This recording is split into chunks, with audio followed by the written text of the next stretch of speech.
Et coucou tout le monde, j'espère que vous allez bien. Je suis très content de vous retrouver, même si je suis en solo, puisque l'oubli m'a abandonné, pour cette émission sur l'actualité ludique. On va faire le tour comme tous les mardis, sauf quand on est en festival, bien évidemment. La semaine dernière, on était à Cannes. Non, on l'a fait la semaine dernière d'ailleurs, en fait. Je suis en train de dire, on a quand même fait le retour. Je ne sais plus. Non, non, là, on était là la semaine dernière, je dis des bêtises. Donc on va faire le tour des sorties, bien sûr. Qu'est-ce qui sort en boutique cette semaine entre allez, on est le 10, du 10 au 17. Non, il y a 15 jours, ouais, ça passe trop. Mais 15 jours, c'est pas possible. C'est pas possible.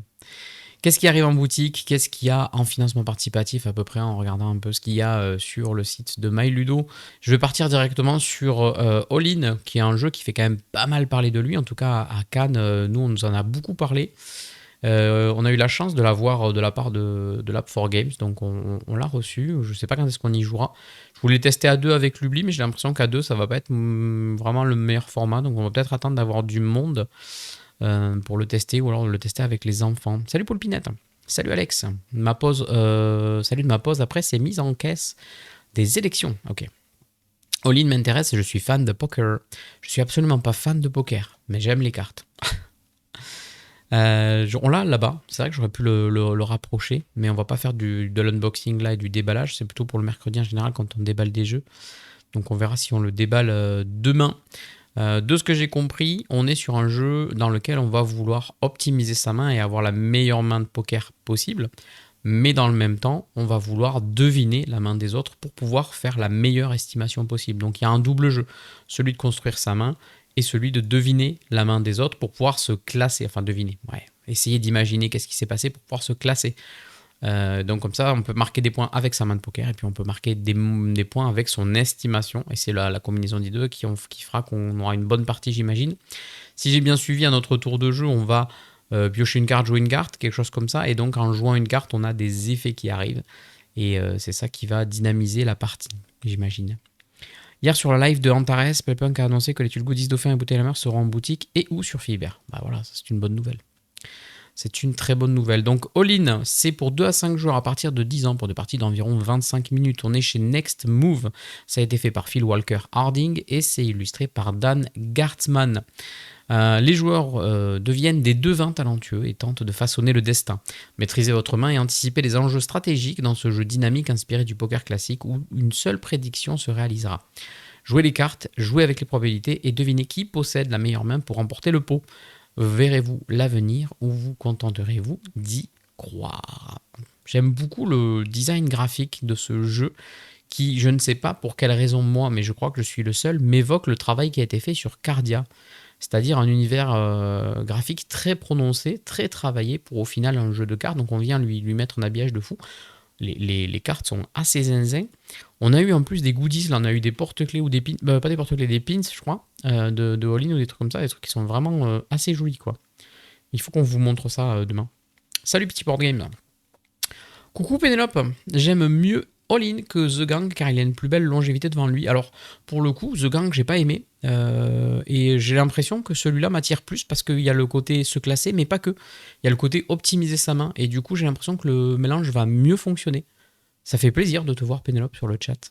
Merci de passer en tout cas. J'espère que tu vas bien. Malgré les petits microbes qu'on a ramenés de Cannes et les petits soucis de type réseaux sociaux qui ont lieu ces temps-ci, qui sont pas incroyables, mais bon, bref. Donc All In, ouais, All In, moi j'ai hâte de le tester. Je sais pas quand est-ce qu'on va y jouer, mais on va y jouer. Mais plutôt quand il y aura plus de copains, j'ai l'impression qu'à deux c'est pas le meilleur format. Vous pouvez me le confirmer dans le chat, hein, mais j'imagine qu'à deux c'est peut-être pas le plus fun quoi. Donc on va attendre d'être un peu plus que deux pour pouvoir tester ce jeu dans de bonnes conditions et vous dire ce qu'on en pense. En tout cas, ça sort là bientôt sur un petit prix, 13 euros. 18 euros, je sais pas lire, c'est le 13 mars, mais c'est 18 euros. Et on est à 16 euros chez Philibert. On arrive, ouais, ben voilà, Darzy, mais bien sûr, bien sûr. Mais en ce moment, Darzy, quand on se voit, on a beaucoup à dire, alors on parle et on ne joue pas trop. Et ouais, c'est dur, on fait beaucoup de choses. On fait beaucoup de choses. Ensuite, on a quoi? On a Archipel, alors ça, je ne l'ai pas du tout vu arriver. C'est chez Tiki Édition, ouais, c'est ça.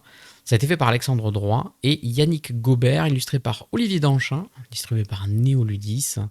C'est un jeu de 2 à 4 joueurs à partir de 8 ans pour des parties d'environ 30 minutes, donc quelque chose de plutôt familial sur le papier. Alors, c'est marrant, on utilise toute la boîte là avec un plateau avec des creux et des vagues. C'est rigolo ça, le matériel a l'air drôle. Le jeu des pagaies, Archipel, le jeu des pagaies. Ça me fait rire. Posez votre pagaie pour piocher des tuiles et bloquer vos adversaires. Waouh, de l'interaction. Créez votre île, contrôlez les conditions de victoire. Ah, ça a l'air rigolo ça. Ça a l'air très très rigolo. Qu'est-ce que ça dit ça?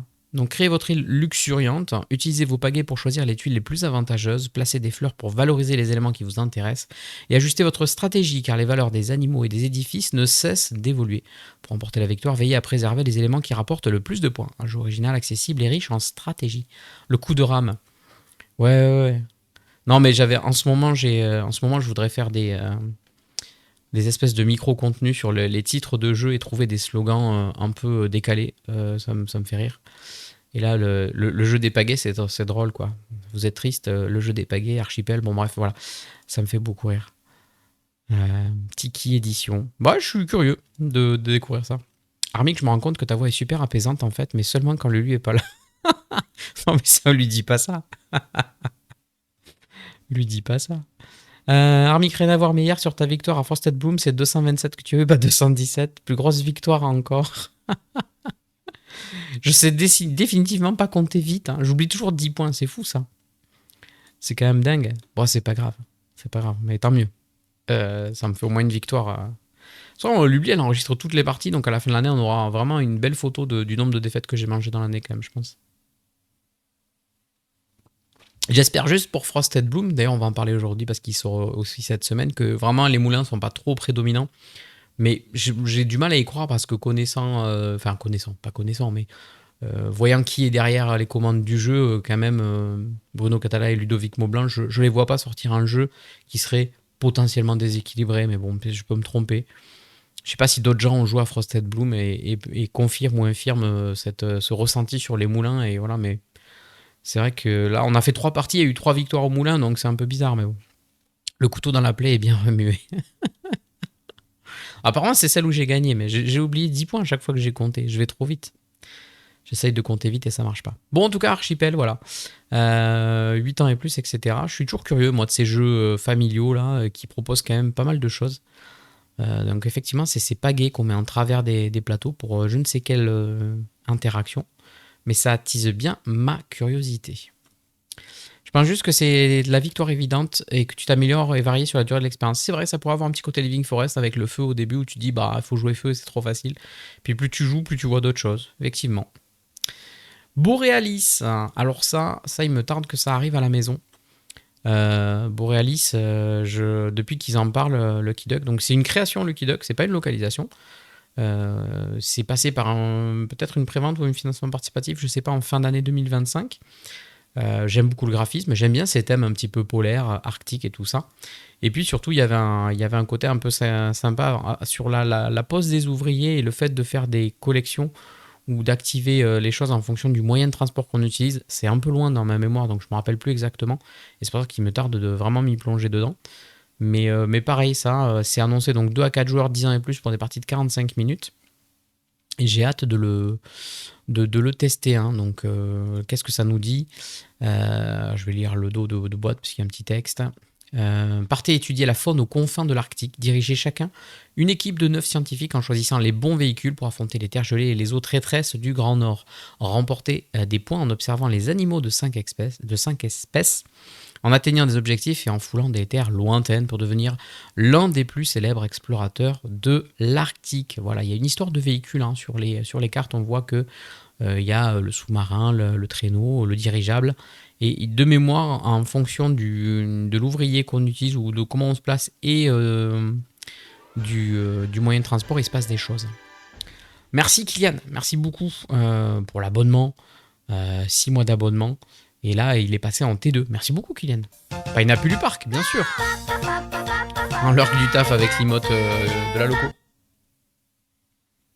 Hop, c'est bon. Deuxième café pris. Allez, je pose ma tasse. On est bon. Merci beaucoup, Kylian. Donc jouez une carte, déplacez vos scientifiques et avancez sur les pistes d'exploration, atteignez des objectifs et adaptez votre stratégie aux cartes score. Rassemblez les informations les plus précieuses sur la faune locale pour gagner la partie. Donc Lucky Duck Games à l'édition, Darius Mindur en tant qu'auteur, Adriana Zitniewska, je suis pas sûr de la prononciation, en illustration, Inès Tosiska encore illustration, Kevin Siddhartha, Rodrigo Camilo Alves de Almeida. Ah, mais dis donc, il y en a du monde à l'illustration sur ce jeu. Et distribué chez Neoludis. Et ça arrive cette semaine. Ça, on devra le recevoir, donc on devrait pouvoir vous en présenter une partie, je pense. Carnival of Sins, on en entend parler depuis Vichy, je pense. C'est un jeu qui a quand même pas mal marqué les esprits. J'aime beaucoup, je le dis souvent, je me répète, je suis désolé, l'esthétique qui consiste à poser des contrastes avec du noir. Moi, ça me parle beaucoup comme graphisme. Ça peut paraître austère, mais je trouve que ça ressort bien. Du coup, là, ça marche encore mieux. Tout le jeu est un peu comme ça aussi. C'est un jeu qui s'appuie sur les 7 péchés capitaux. Plus blanc que blanc. Moins 1 en prononciation, ouais, désolé. Sorry. 2 à 5 joueurs, 10 ans et plus pour des parties de 10 à 20 minutes. Il y a des dés à l'intérieur, ils sont absolument magnifiques. Libérez votre côté sauvage au cœur de la Nouvelle-Orléans où les masques dissimulent les véritables intentions derrière les plus grands péchés de la ville. Carnival of Sins, c'est un jeu de dés, de tromperie, de tentation et de fortune où ruse et stratégie sont vos meilleurs atouts. La partie se déroule en 7 manches. Au début de chaque manche, le joueur possédant la carte Diable lance les dés, puis chaque joueur choisit secrètement l'une de ses cartes péchés. Toutes les cartes sont ensuite révélées dans l'ordre, déclenchant l'effet de chaque péché pour emporter des dés et accumuler des points, tout en déjouant les plans des autres joueurs. Après cette manche, le joueur ayant le score le plus élevé remporte le titre de roi du carnaval. Faites preuve d'esprit et de ruse dans ce festival de la tentation pour prouver que vous êtes le plus grand pêcheur de la ville. Ce jeu me chauffe grave, nous dit Darzy. J'ai l'impression d'y voir un petit côté citadelle, avec l'assassin, le marchand, etc. Mais là, ça va être remplacé par des péchés. Avec la paresse, la luxure, la gourmandise, etc. Et on va jeter les dés et j'imagine qu'on va choisir une carte et la révéler et ça va être résolu dans l'ordre. Donc il va falloir deviner un petit peu qu'est-ce que les autres vont vouloir jouer en fonction du lancer, j'imagine. Ça avait l'air assez original, mais en tout cas pareil, tous les gens qui l'ont testé autour de nous ont dit « c'est trop bien ». Donc il faut qu'on teste. Il faut qu'on teste nous aussi ce jeu. C'est le problème de Cannes. À Cannes, on n'a pas testé beaucoup de jeux, on a testé beaucoup de protos, mais on n'a pas testé tant de jeux que ça. On a vu des nouveautés qui vont arriver un peu plus loin dans l'année. Mais là, il va falloir rattraper sur les prochains festivals tout ce genre de choses qu'on a vu et qu'on n'a pas pu encore tester. Carnival of Sins, donc 2 à 5 joueurs, 10 ans et plus, 10 à 20 minutes. J'ai pas le prix ici. On est sur combien? On est sur 18 € chez Philibert. C'est fait par Actarus Édition à l'édition, Alex Nogues en tant qu'auteur et Vicente Cifuentes à l'illustration. On enchaîne avec Cat Trick. Alors je suis pas sûr, Cat Trick et Top Drop sont annoncés, le seul endroit où je les ai vus, ils sont annoncés en avril. On va en parler rapidement. C'est une nouvelle gamme chez Helvétique, des tout petits jeux qu'on a eu la chance de récupérer. Alors c'est pas moi, c'est Lubli qui était en rendez-vous avec Wilson Jeux. Qu'on a eu la chance de récupérer. Donc le Cat Trick est un jeu donc, pour 3 à 5 joueurs en partir de 8 ans pour des parties de 15 minutes. Donc vous avez vraiment une toute petite boîte. Je vais me mettre en grand pour que vous la voyez, mais vous voyez, c'est une boîte qui tient presque dans la main, qui s'ouvre, hop, et à l'intérieur, vous avez essentiellement une petite règle et un paquet de cartes, c'est tout. Voilà, donc c'est un peu dans la même veine que les boîtes carrées, que les micro-games, etc. Il y a beaucoup d'éditeurs qui cherchent à avoir leur gamme de jeux faciles à emporter, qu'on peut mettre dans un sac, dans une valise très facilement, pour avoir de quoi jouer sur le pouce, quoi. Donc Cat Trick, j'imagine que ça va être une sorte de jeu de pli, parce que Trick Game c'est un jeu de pli, je crois. Donc des chats rusés et irrésistibles rivalisent d'ingéniosité dans un jeu de pli unique en son genre. Eh ouais. Je l'ai commandé à cause de Kira, le Carnival of Sims, ouais. Salut Gatsby. Annoncé aussi au 13 mars sur Esprit Jeu. Le Cat Trick, tout à l'heure j'ai regardé, je ne l'ai pas vu, mais là effectivement, là je le vois au 13 mars. Bon. Écoutez, c'est que ça a dû être recalé. J'essaye de recaler au maximum les dates avant l'émission, mais je passe un peu à côté. sur celui-là. Enfin, j'ai regardé sur Ludum, qui est souvent le plus fiable, et sur Ludum, je crois qu'il était marqué en avril. En tout cas, il y en a deux, hein, des jeux comme ça, donc Cat Streak et Drop, Top Drop. Voilà. Donc jouer n'importe quelle carte, pas besoin de suivre la couleur, la carte la plus forte remporte le pli. Récupérer les 5 couleurs sans jamais dépasser 4 cartes de chaque. Gare au coup de patte. Ok. Ok. Bon, à voir. Pareil, pas testé ça encore. Hein. Donc de toute façon, le jeu de pli à deux, va pas forcément le tester. Et on va attendre d'avoir des gens à la maison pour le tester. Donc Helvétique, Nagian en tant qu'auteur, Cathy Burke à l'illustration, distribuée par Wilson Jeux. Nagian, ça me dit rien du tout. Et cette personne, apparemment, c'est son premier jeu. Salut 3615 jeux de société. J'espère que tu vas bien. 8 €. Petit jeu, petit prix. C'est pas forcément une gamme où on recherche forcément des jeux. Parce que j'estime que quand on part, on fait un sac exprès avec les jeux qu'on veut amener. Et donc, du coup, la taille, bon, effectivement, on n'emmène pas du Andromeda's Edge, on n'emmène pas des gros trucs comme ça. Mais j'ai pas besoin de jeux si petits personnellement dans mon panel de jeux. Donc, c'est pas forcément ça qui m'attire en général. Pam. Frosted Bloom. Bah, Frosted Bloom, on vous en a parlé hier, on y a joué. Donc le nouveau jeu de chez Synapse Games, on vous avait présenté Postcard il n'y a pas si longtemps. Ici, c'est un jeu de Bruno Catalo et Ludovic Maublanc pour 1 à 4 joueurs à partir de 8 ans, pour des parties de 20 à 40 minutes. C'est assez court, hein. Vous avez vu hier, on a réussi à enchaîner les parties. On va sélectionner des tuiles qui ont la particularité d'être toujours composées de 5 cases. Ce sont des polyomino qui vont toujours être composés de 5 cases. Sur ces 5 cases, vous allez toujours avoir 2 cases d'eau et 3 cases de fleurs. Et sur ces fleurs, vous allez toujours avoir les 3 types de fleurs. Et elles vont toujours être présentes entre 1 et 3 fleurs chacune. Voilà, donc vous récupérez une tuile en déplaçant un jeton autour d'un plateau central. Plus vous allez chercher loin, plus vous allez devoir lâcher des pièces pour pouvoir vous déplacer et cibler la tuile que vous voulez. Vous rajoutez la tuile à votre zone personnelle et à ce moment-là, vous jouez une de votre carte de votre main pour pouvoir marquer des points sur les fleurs, sur les zones d'eau, sur une combinaison des deux. Et au fur et à mesure que vous accumulez suffisamment d'éléments, vous allez pouvoir récupérer des objectifs qui sont mis en place aléatoirement. On fait ça 10 fois, il y a 10 cartes, on joue 10 manches, et au bout de 10 manches, on regarde la personne qui a marqué le plus de points. C'est très malin, c'est très bien édité, parce que vraiment, il y a pas mal de choses. Hein. Les polyomino sont avec un vernis sélectif brillant autour des fleurs, pour rappeler cette espèce d'aspect givré qui est au cœur du lore du jeu. Le jardinier, les granges et les moulins sont des gros meeples en bois, donc vraiment très très costauds, quoi. C'est pas des trucs tout petits. Et donc ça donne un jeu qui est vraiment très très chouette et qui est facile à sortir, qui est pas très très cher. On est à 25-27 € sur ce jeu, donc vraiment une belle réussite. On y a joué avec notre fille qui a bien aimé, et elle a tellement aimé qu'hier elle a testé le mode solo, donc elle a gagné hier. Elle a fait, je crois, 220 à 210, quelque chose comme ça. Elle a gagné l'automa. Sachant que l'automa est tombé dans une configuration où justement il a eu des moulins et il a eu l'objectif moulin, mais elle a quand même gagné. Donc ça nous a fait un petit peu rire. Elle nous a fait le débrief hier soir de sa partie. Synapse Games à l'édition, Bruno Catala, Ludovic Maublanc en tant qu'auteur, Pierre Bernard et Simon Anne à l'illustration, et distribué par Neoludis. Très chouette jeu Frosted Bloom sur ce début d'année. Ensuite, on a une nouvelle boîte pour Chronologique, donc la gamme qui s'étend, on le savait déjà, ça avait été annoncé assez rapidement qu'il y aurait ces 3 boîtes, donc je crois que c'est la 3e, hein, si je ne dis pas de bêtises, donc Babylone 2500, je n'ai absolument pas joué à Chronologique, parce que vous savez que je ne suis pas très bon sur les jeux de déduction, et donc généralement j'y vais pas forcément sur cela, mais pareil, la critique est unanime, hein, tous les gens qui jouent à ça se régalent, donc je suis quasiment sûr que c'est un très chouette jeu pour ceux qui aiment ce genre de jeu.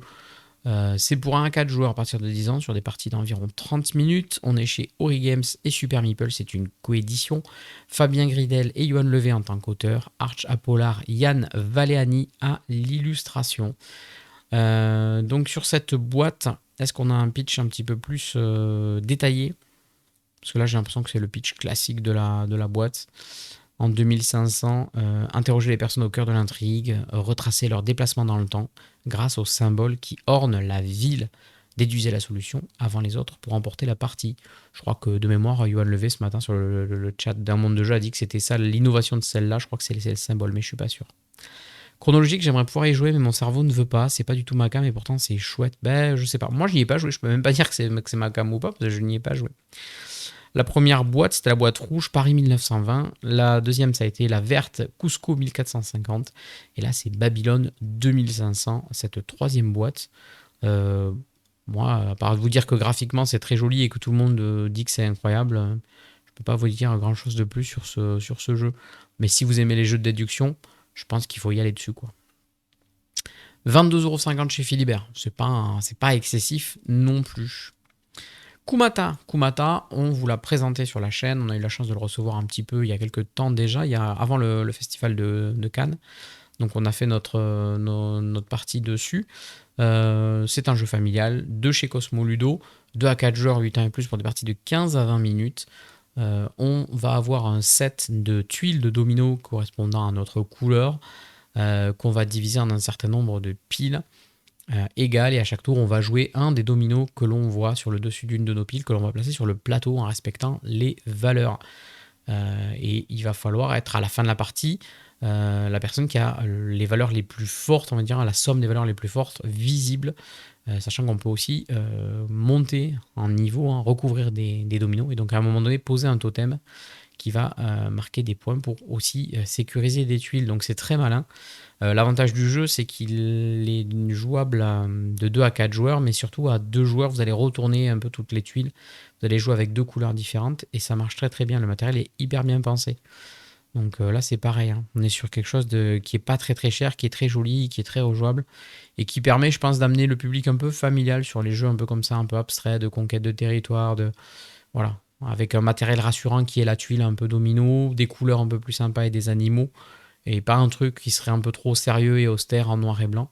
Je trouve que c'est une bonne décision d'être parti sur quelque chose comme ça de coloré. Cosmo Ludo à l'édition, je l'ai dit. Claude Leroy en tant qu'auteur. Marie Maca à l'illustration, distribuée par BlackRock Games. Très sympa. Kumata, ça devrait arriver sur BGA incessamment, sous peu, j'en sais rien, non. Peut-être avant l'été.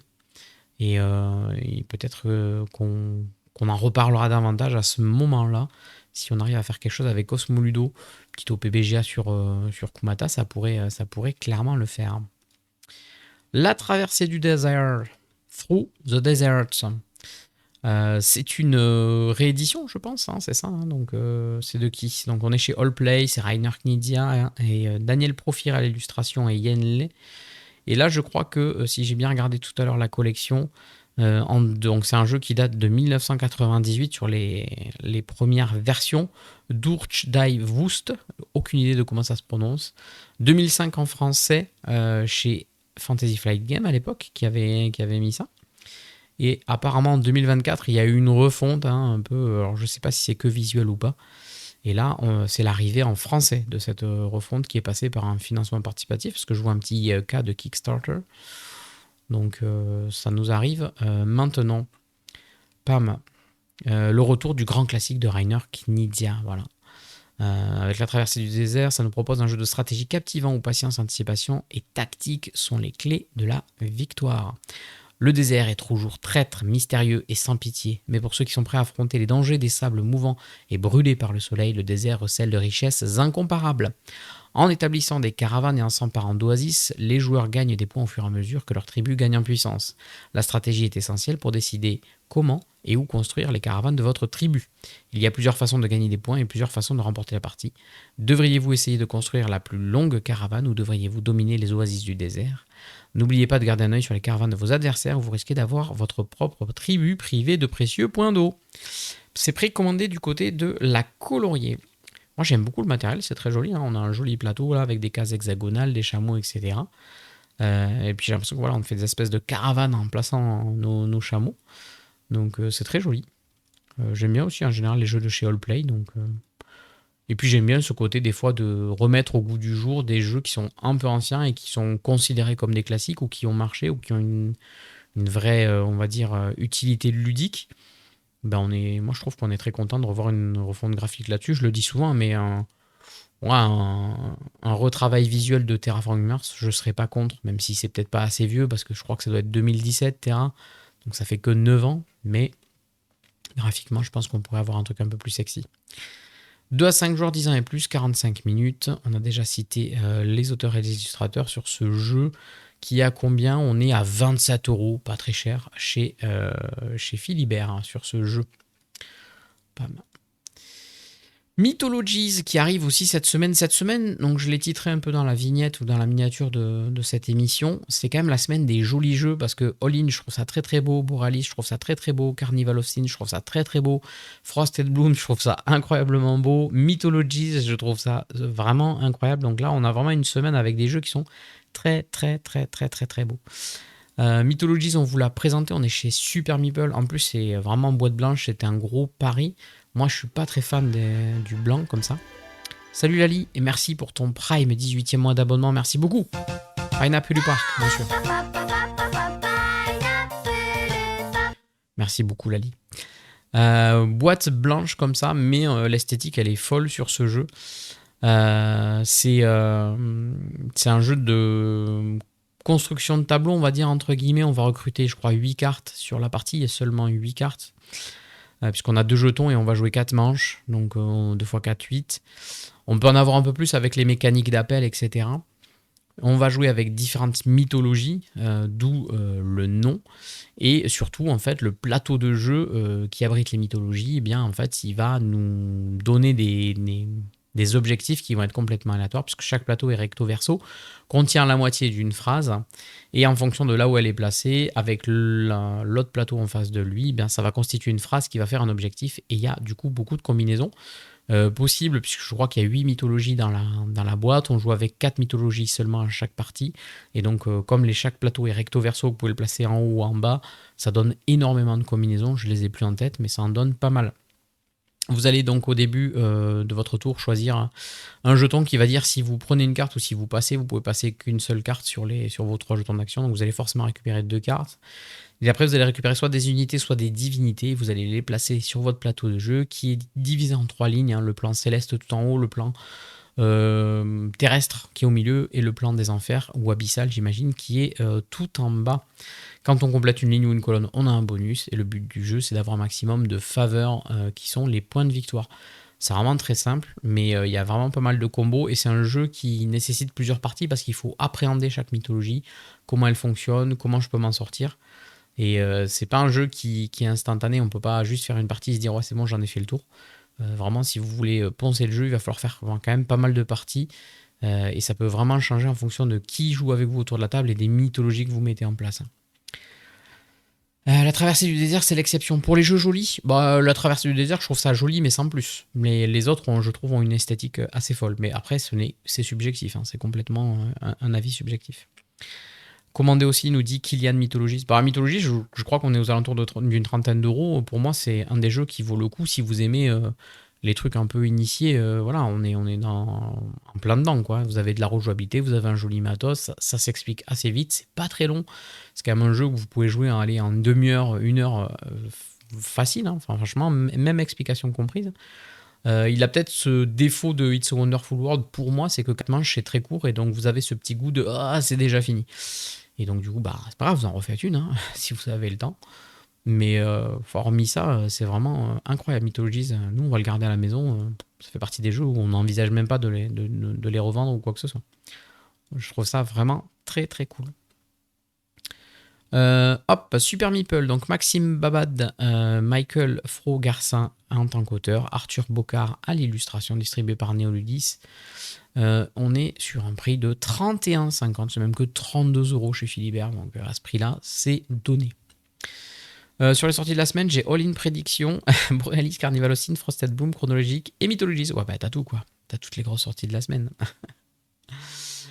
Pirate King, alors je remets un petit coup de... Non, il a pas été recalé. Pirate King, moi je le vois vraiment très très loin, genre en juin, donc je ne sais pas.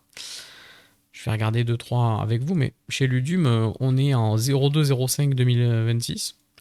Et chez Esprit Jeu, on est le 30 avril. Donc pour moi, c'est clairement pas cette semaine, donc on va pas en parler de Pirate King. Post Office.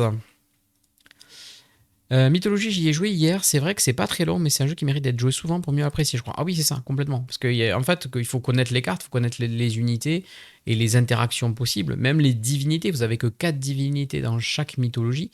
Et en fait, elles sont foncièrement différentes. Elles peuvent avoir un impact de score en fin de partie, ou alors une manière de l'optimiser. C'est-à-dire si vous chopez une divinité qui va marcher sur le fait d'écraser d'autres cartes, ben, vous allez vouloir la récupérer assez tôt. Assez tôt, c'est au deuxième tour. Je rappelle qu'il n'y a que 4 manches. Enfin, à la deuxième manche, vous allez pouvoir récupérer des divinités.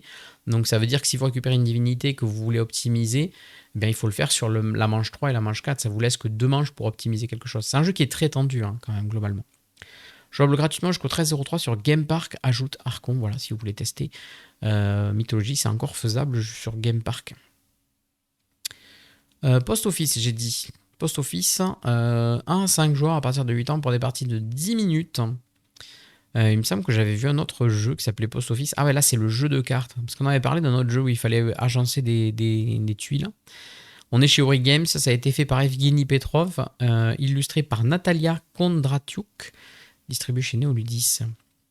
Donc le jeu, piochez 2 cartes, donnez une carte à gauche et recevez une carte par la droite. Ok, donc c'est simultané. Où je pioche 2, je donne une et je reçois. Tout le monde place en même temps ces 2 cartes en couvrant partiellement celles déjà posées devant soi. Continuez ainsi votre grille avec des objets différents dans les lignes et les colonnes pour maximiser vos points. Pensez à bien recouvrir les cases de souris pour ne pas qu'elles vous grignotent. Les plus, un casse-tête pour toute la famille, des parties rapides à enchaîner, mode solo inclus dans l'univers du jeu de plateau post-office. Voilà, c'est le jeu de plateau qu'on avait vu. Ici, c'est un jeu dérivé de ce jeu-là. Un jeu de cartes où j'ai l'impression qu'on va drafter un petit peu, hein, piocher, drafter, pour construire un petit tableau devant soi. On est sur un petit prix, pareil, on est alors là c'est post-office, le jeu classique, on est à 11 € chez Philibert sur ce jeu de cartes, issu du jeu de société, jeu de plateau. Pronto, on a eu des soucis avec la règle, c'est chez Labo Ludique, c'est un jeu de défausse, je crois. Mais on n'a pas la règle en français. On voulait lire la règle, on n'a pas vendu on n'avait pas la règle à l'intérieur. Je vais revenir au travail juste. J'ai revendu Star Wars The Clone Wars. Celui avec le système pandémie, là, c'est ça. Est-ce que ça, c'est dispo pronto 20,03. Ouais, c'est pas tout à fait encore là. Hein. On peut le repousser à la semaine prochaine, pronto. Hein. Sorti le 20 mars. Allez, on en parlera la semaine prochaine de pronto. On en parlera la semaine prochaine. Top Drop, donc c'est l'autre jeu de la gamme de chez Helvetic. Top Drop, petite boîte, c'est pareil. Donc là, ça dit quoi? Ça dit 2 à 4 joueurs, 15 minutes. À partir de 8 ans, pareil. Faites équipe pour poser toutes les cartes dans l'ordre, croissant ou décroissant. Mais attention, si vous ne pouvez pas jouer à votre tour, la partie est perdue. Donc ça a l'air d'être coopératif. Jouez 1 ou 2 cartes numérotées dans la direction indiquée. Utilisez une carte spéciale si vous êtes bloqué. Votre équipe pourra-t-elle battre le jeu? Donc clairement, jeu coopératif de 2 à 4 joueurs pour des parties de 15 minutes. J'ai l'impression un peu de revoir les button shy, les microgames de chez Matago quand même. Là-dessus. To-do list, je l'ai trouvé nulle part. Donc j'ai aucune idée de si c'est trouvable parce que voilà. C'est Cult FT Games, je ne sais pas ce que c'est. Ça a été fait par Damien Siegenthaler en tant qu'auteur-illustrateur. J'ai l'impression que c'est un jeu de quiz. Hein. 7 thèmes, 700 catégories, 7 modes de jeu. To-do list est le jeu d'ambiance idéal pour animer vos apéros. Vous devez citer les listes d'objets correspondant à la catégorie que vous avez choisie en ne connaissant que le thème. Attention au chrono et au point de pénalité en cas d'erreur. À chaque tour, c'est une application web de type roue de la chance qui détermine l'un des 7 modes de jeu. Ok. Jeu d'ambiance, jeu un peu apéro. 3 à 12 joueurs, 14 ans et plus. Ok, mais je l'ai trouvé nulle part. Game Park, par rapport à BGA, la concurrence est en train de monter. Bah alors à une époque, nous au tout début, quand on avait commencé les vidéos, on avait fait le comparatif parce qu'il y en avait un troisième mais qui a fermé entre-temps. Donc il y avait Game Park, il y avait BGA, il y en avait d'autres. Après il y a des sites allemands aussi qui sont plus Eurogame. Je ne sais pas si la concurrence est en train de monter parce que BGA a quand même une avance assez folle sur l'interface, notamment la liste d'amis, le fait de lancer des parties et tout ça. Toujours est-il que Game Park continue de proposer de plus en plus de jeux et de s'améliorer. Un des avantages de Game Park étant quand même un design plus moderne. Voilà. Mais est-ce qu'on peut parler de concurrence? Je ne sais pas.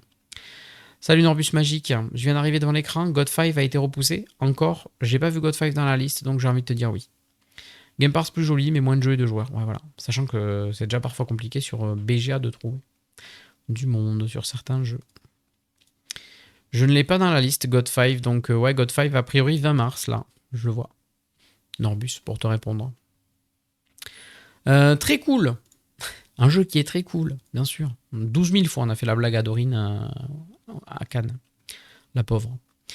Très cool, on reprend le principe un petit peu de Street of Tokyo l'an dernier, c'est-à-dire qu'on va dessiner, c'est un jeu dans lequel on va dessiner des mots que l'on aura piochés et on va devoir s'appuyer sur des pointillés. Donc on a une ardoise devant nous. Gros avantage de ces ardoises, c'est que les pointillés sont pas du tout les mêmes sur chaque ardoise, qu'elles sont recto verso et qu'en plus vous allez vous les passer. Donc vous n'avez pas le même plan de jeu pour toute la partie. On va piocher chacun un mot. Une fois que tout le monde a dessiné son mot, en consultant son mot bien sûr face cachée, le mot sur fond blanc étant plus facile que le mot sur fond noir, on récupère toutes les cartes, on y ajoute autant de cartes. Donc si vous êtes 4 joueurs, eh bien, vous remettez 4 cartes de plus, donc ça fait 4 et 4, 8.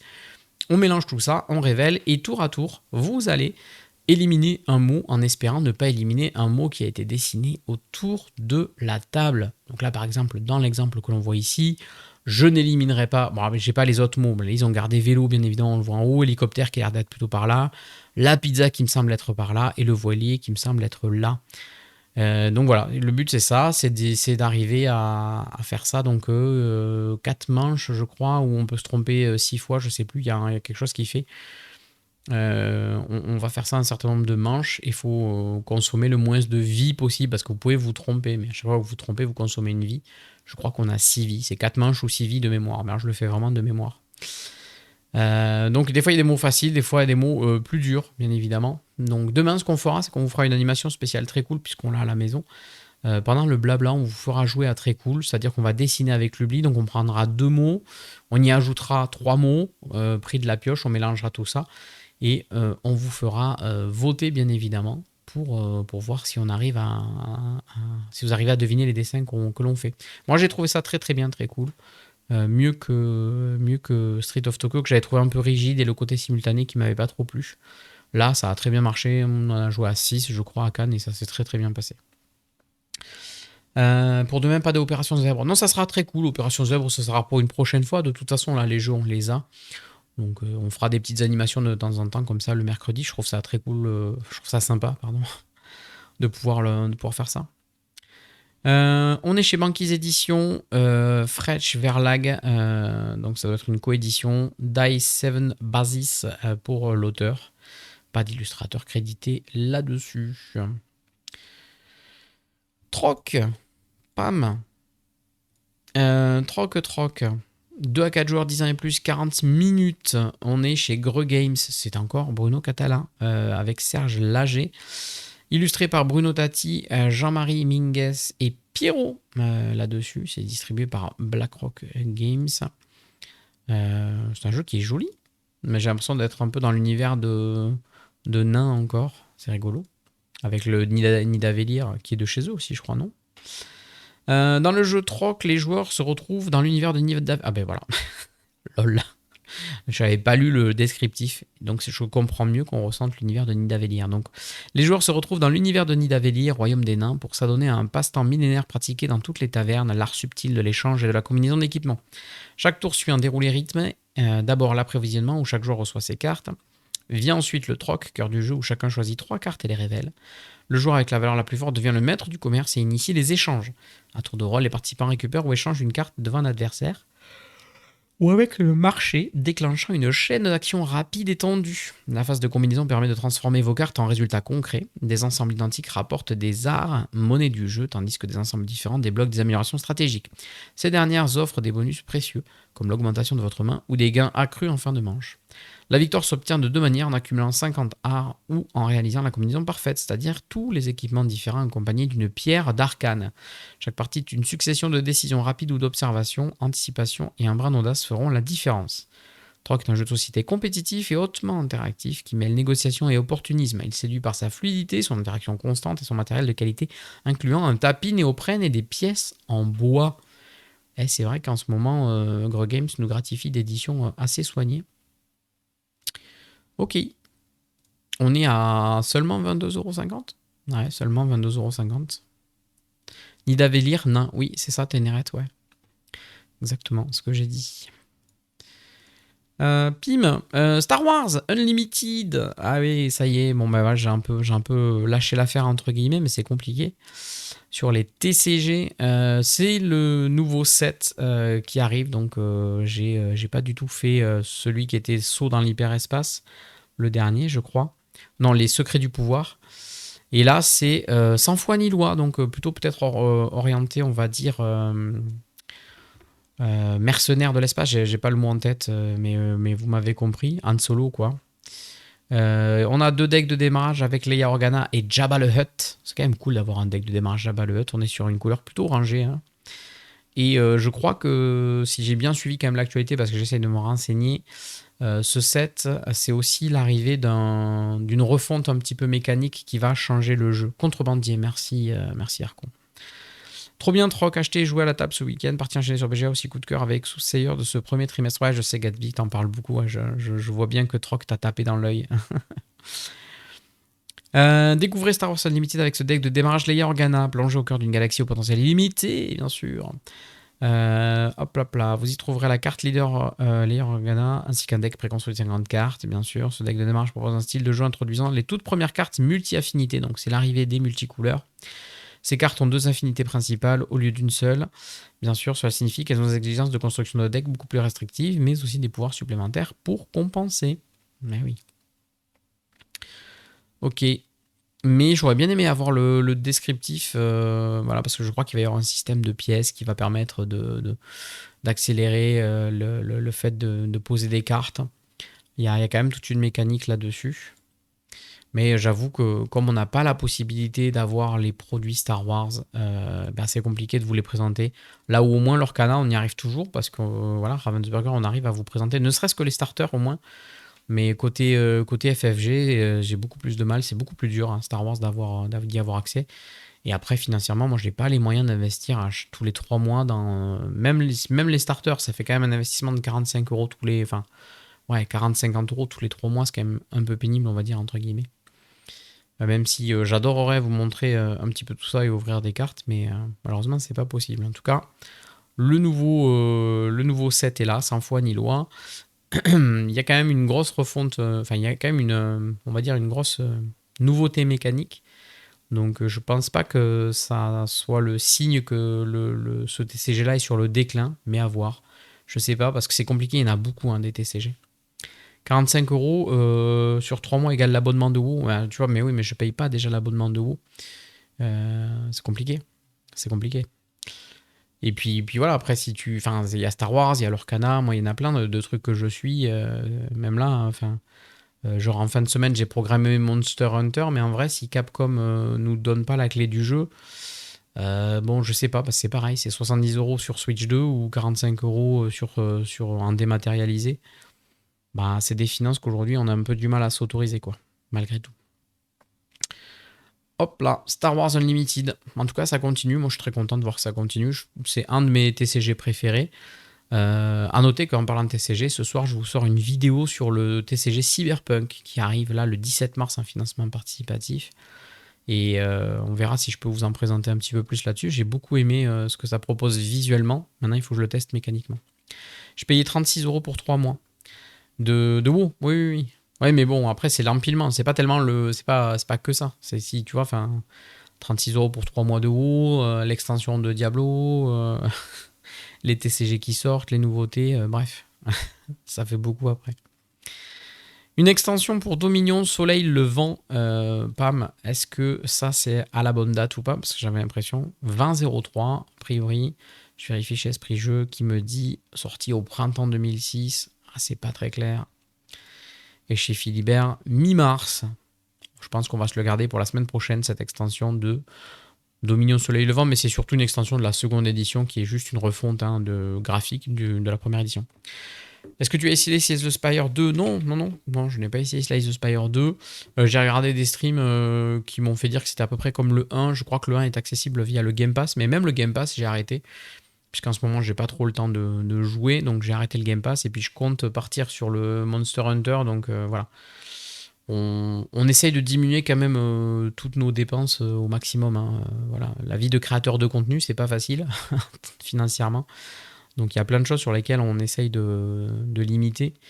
Et après, c'est pour ça aussi qu'on essaye de nouer des partenariats avec les différents intervenants pour pouvoir proposer des trucs, mais sans investir trop de notre poche, parce que sinon c'est compliqué, quoi. Donc je n'ai pas essayé Slay the Spire, mais je sais que c'est très bien Slay the Spire. C'est du deck building, ça marche très très bien, roguelike, enfin vraiment, c'est très très cool. Là-dessus, j'ai aucun doute. Si j'avais finance illimitée, j'aurais bien évidemment, je pense, sauté sur l'occasion pour jouer au jeu sur... Bon, mais je crois qu'on a fait le tour pour les sorties de la semaine, puisqu'après le request est marqué au 15 mars. Mais en fait, si c'est plus loin que le 15 mars, c'est pareil, j'ai recalé. On a quand même, je le redis, une belle série de jeux quand même très très jolis, hein. All In, Borealis, Carnival of Sins, Frosted Blooms, Mythology, pour moi, sont des jeux qui sont très très très beaux, esthétiquement parlant, je parle. Je pense que ce qui me tarde le plus d'essayer, c'est sûrement Borealis, là, dans la liste. Parce qu'on a eu la chance d'en tester plein d'autres. J'ai trouvé vraiment Frosted Bloom très sympathique à jouer. Mythology, c'est vraiment très sympa à jouer. Enfin, vraiment, c'est des jeux assez chouettes. Et après, bon, très cool, c'est chouette aussi. Vraiment, je pense que vous verrez demain, mais il y a moyen de bien s'amuser là-dessus. Et je crois que bon, pour certains, c'est troc, hein. Gatsby, il nous a dit c'est troc. Et les autres, je sais pas. Carnival aussi, je sais que ça revient souvent aussi. Le All-In, j'ai hâte de voir aussi, qu'est-ce que ça va donner. Chronologique aussi est joli, hein. J'ai dit esthétiquement quand même chronologique. La boîte, elle fait envie, quoi. On va regarder un petit peu qu'est-ce qui se passe du côté des financements participatifs. C'est pareil, hein, sur MyLudo, vous avez une catégorie participatif. On va regarder ceux qu'on n'a pas vus, ce qu'on a loupé. For the Gods, on en a parlé par la semaine dernière, il me semble. Fighting Fantasy Quest, The Warlock of Firetop Mountain, on en a parlé aussi. Merlin aussi, Interstellar aussi. Bon, il y a plein de choses dont on a parlé. Inferno aussi, on est potes. City of Mist, vous l'avez vu chez Philibert, on en avait déjà parlé de ce jeu de rôle qui est très très joli aussi. Qu'est-ce qu'on a dont on n'aurait pas parlé? Hop là, je déroule un petit peu ça. PDX, ça ne me dit rien du tout. Qu'est-ce que c'est que ça? Hop là. Non, la couverture, elle fait sérieuse, hein, en tout cas. Master the Airways, donc maîtriser les cieux, les couloirs aériens d'ailleurs, j'imagine plutôt, Airways. C'est qui nous propose ça? Waterworks Games. Ça a été fait par Sean Whitmeyer, Tyler Cheves et illustré par Richard Perez. L'aéroport de Portland est en pleine expansion et les compagnies aériennes rivalisent pour devenir l'aéroport préféré de la ville. Dans PDX, vous incarnez une compagnie aérienne qui cherche à agrandir son terminal, à ouvrir de nouvelles destinations et à optimiser ses itinéraires grâce à une gestion stratégique des ressources. Bah dis donc, ça a l'air très sérieux tout ça. Hop, on a une petite vidéo. Je vais vous mettre quand même le son de cette vidéo, si je peux. Hop là, comme ça vous aurez le son vous aussi. 4 airlines, 1 airport, infinite strategy. Hey, my name's Sean Whitmeyer, designer and publisher at Waterworks Games, here to welcome you to PDX. Donc c'est l'auteur et l'éditeur de ce jeu. Meets modern strategic gameplay right here in Portland. In PDX, you're building an airline empire, connecting the Pacific Northwest to the world. But which airline will you choose? Will you fly Rose Air? Ok, donc on essaye de bâtir la plus grosse compagnie. Là, il nous présente les différentes compagnies. Est-ce que c'est juste des couleurs ou est-ce que c'est asymétrique? Il est no. Cascadia Airlines. Each airline has its own personality, brought to life with illustrations by a local designer's skinny ships. And if you're from Portland, well, keep your eyes out. We've hidden Easter eggs throughout. C'est marrant cette piste avec les avions. This is our love letter to Portland. PDX uses familiar mechanics in fresh ways. Let me show you. First, workers. Your main action. Les ouvriers. It's worker placement, but donc you also have suitcases. Place these. Donc du placement d'ouvriers, mais on a aussi des valises à placer. Think ahead, and then you have planes. Et enfin les avions. And watch them fly. Every time a plane lands, you collect rewards. Chain them together, and you're building an engine. Ok, donc placement d'ouvriers, construction de moteurs avec la récupération d'avions qui nous permet de récupérer des ressources. Rearrange routes mid-game, cancel flights when they don't serve you, and adapt to what your opponents are doing. It's engine building that stays dynamic from the first turn to the last. Ok, donc construction de moteur, mais qui va rester en mouvement parce qu'on va falloir s'adapter à ce qui se passe, quoi. Il peut y avoir des vols annulés, des choses comme ça.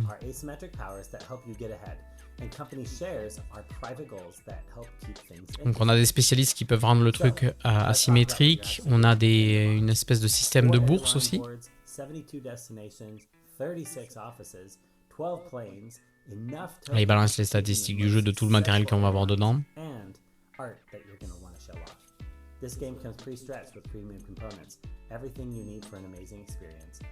C'est mignon, hein?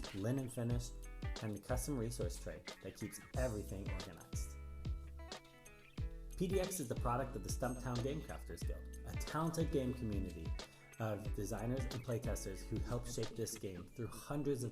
Ok, il y a une espèce de saut, comme quoi ça a été fait par une communauté spécifique hein, qui teste et qui aide à améliorer le jeu.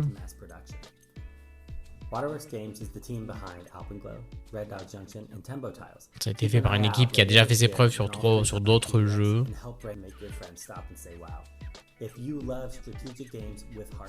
Bon, ça a l'air assez stratégique. Hein. Après, il faut aimer les avions quand même, parce qu'on est vraiment sur un jeu très un peu sérieux, quoi. Vous allez gérer votre compagnie, il va falloir faire une construction de moteur qui va devoir s'adapter, on place des ouvriers, on place des valises, on récupère des bonus, on forme des spécialistes, on gère pas mal de choses. Hein. Ils voulaient 18 000 €, ils en ont 225 000, il y a quand même 2700 personnes qui se sont laissées tenter par l'aventure, il reste 13 jours.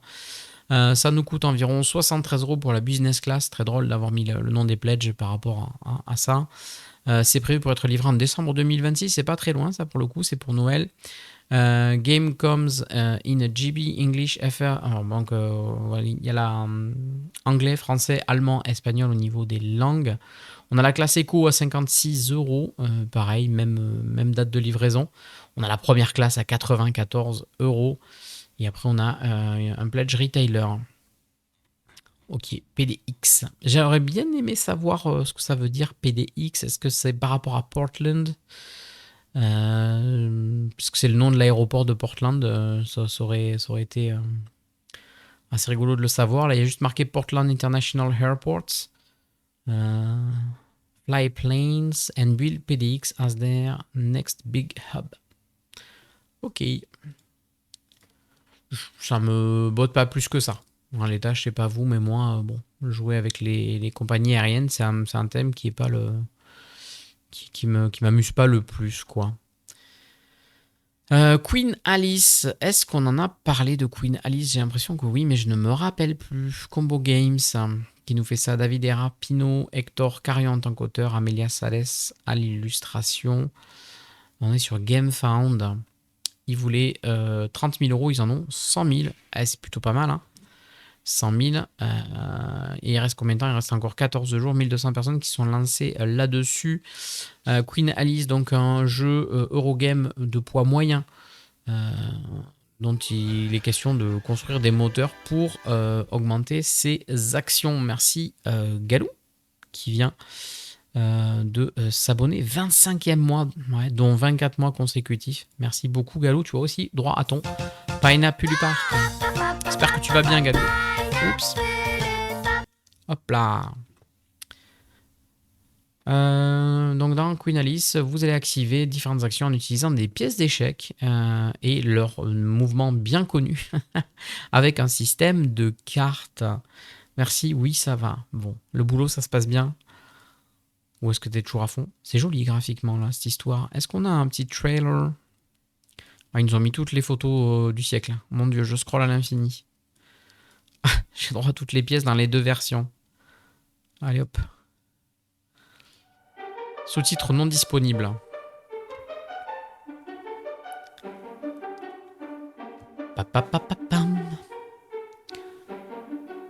C'est le boulot. Lewis Carroll. Alors. Donc on a chacun un plateau personnel. C'est très beau, hein. Graphiquement. On joue des cartes qui vont nous permettre de déplacer les pièces concernées, peut-être. Merci la renarde qui s'abonne avec le Prime. Je finis le trailer, je te mets le Pineapple du Parc. Donc on joue une première carte, c'est la deuxième carte qui apparemment nous permet de bouger sur l'échiquier. Et en se déplaçant, on va récupérer des choses. Ça a l'air original, ça, dis donc. Utilisez vos cœurs pour décorer le jardin, bien sûr. Voilà, merci Arcon qui offre des abonnements. Mais vous êtes foufou. Merci beaucoup, Arcon. C'est le train de la hype. Merci les copains.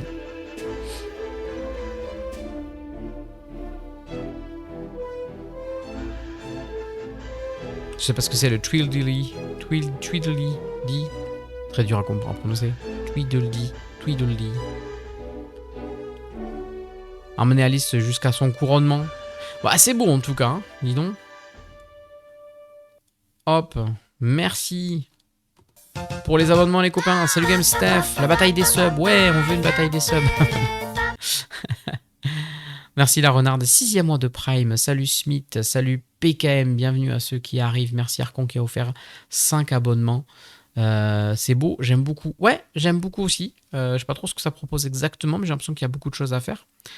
Mais l'esthétique est assez rigolote.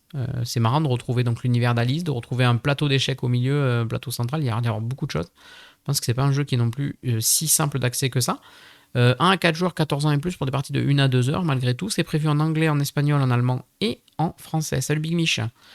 Donc le matériel a l'air assez quali. Hein. Alors voyons, choisissons des récompenses. C'est prévu pour être livré en décembre. C'est pas trop loin non plus, hein. Décembre, ça va, c'est moins d'un an. Hein. Queen Alice plus Upgrade Pack. On est à 59 € au lieu de 99, dis donc.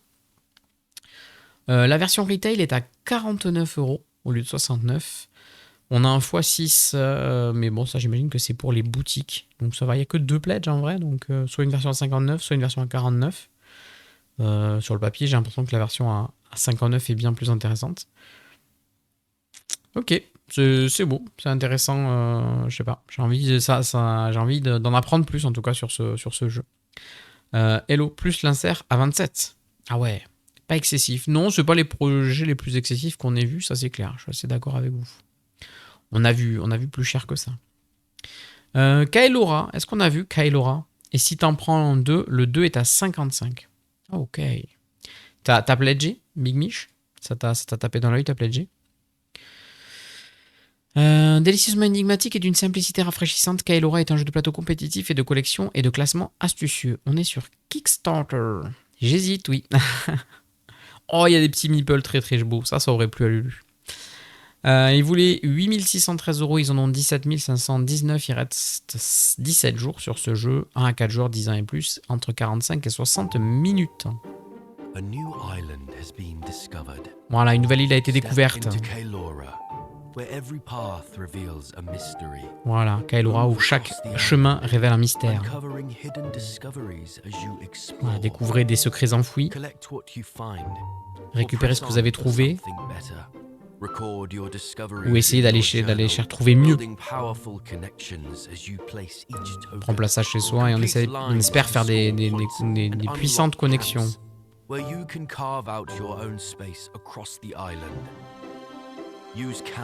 Et après on peut se placer sur le plateau avec notre propre campement.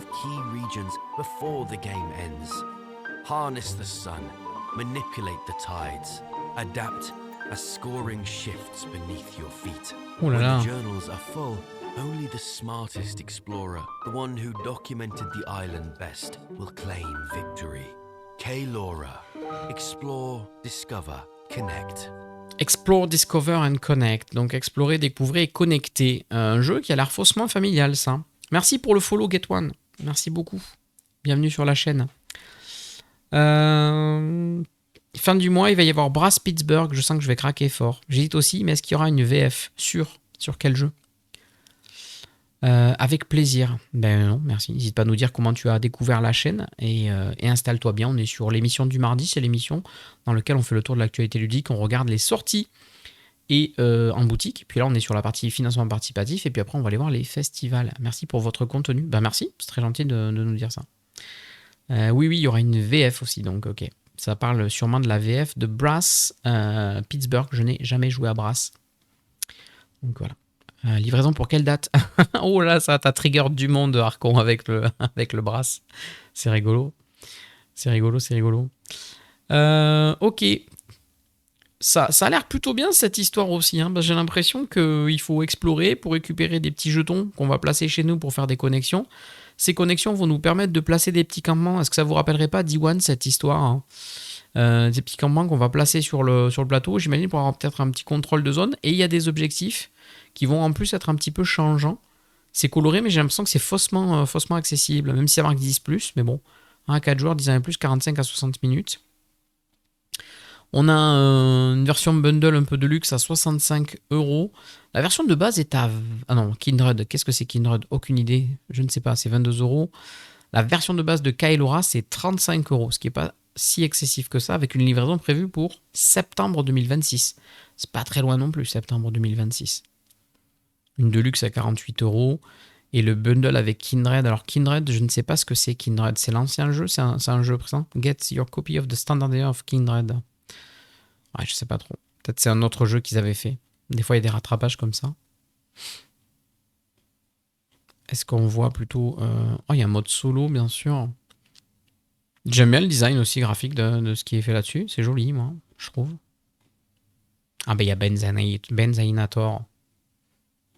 Ah là là, si c'est Benz approved, c'est good. Camps and Quadrants. Des camps et des cadrans. Ça me rappelle Kingdom Builder, ça, cette histoire. Manipulate the Island. Donc là, on a les objectifs. Et on peut les faire bouger. Ça a l'air bien, ça me plaît bien. J'aime bien, c'est coloré, il y a des jolis nipples, il y a du scoring. Ça a l'air plutôt cool, cette histoire. Bah, disons, il y en a plein qui ont joué. Et ça, c'est bien un autre jeu, là, Kindred aussi. Ok, avec des poliominos. Pour rattraper 2 à 4 joueurs, 8 ans et plus, 30-45 minutes. Ça. Ok. Boum, boum, boum, boum. Qu'est-ce que vous avez dit pendant que je regardais ça Salut Dolmore. Board Game, une vidéo d'explication de jeu, Leaders. Et là, tu fais la pub de Twitch. Je me suis dit, go voir. Ah, donc je fais bien. De le faire, ouais, c'est vrai. On essaie de faire venir plus de monde sur Twitch parce que on développe la chaîne YouTube, mais c'est sur Twitch où on est le plus à l'aise et moi j'aime bien discuter avec les gens. Donc c'est là où on s'amuse le plus. Donc souvent je dis aux gens venez parce que comme ça ils peuvent poser leurs questions en direct, etc. etc. Et donc ça me rassure sur le fait qu'il faut que je continue avec ce message. J'ai jamais osé acheter sur ce site avec les frais de port et les frais de douane. C'est-à-dire lequel sur Kickstarter? C'est ça que tu veux dire, Didi Cody? Mais parce que c'est ouais, c'est de l'achat, mais c'est du financement participatif. Hein. Donc si vous n'êtes pas familier avec le financement participatif, c'est quoi? C'est-à-dire j'amène un projet sur la table et je dis aux gens pour faire ce projet j'ai besoin d'argent, qui veut m'aider?